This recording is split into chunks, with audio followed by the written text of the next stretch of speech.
So firstly, fortunately, we are an impact investment fund.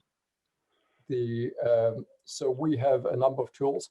We can invest in companies. We can invest in companies and segregate some of the investment for investigations into new markets.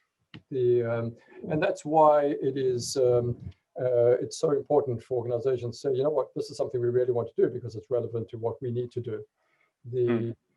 Secondly, we have a pool of funds that we can use for loan-based projects.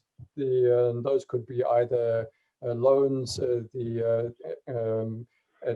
below interest loans or low interest loans. But for that, what we need to see is a business plan that it becomes financially sustainable.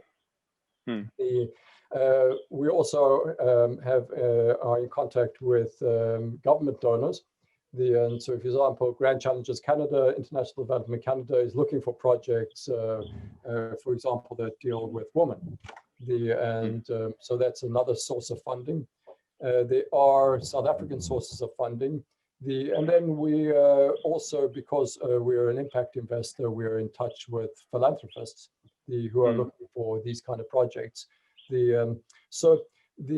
have a variety of different tools that we can use in order to create a blended financing model for a project.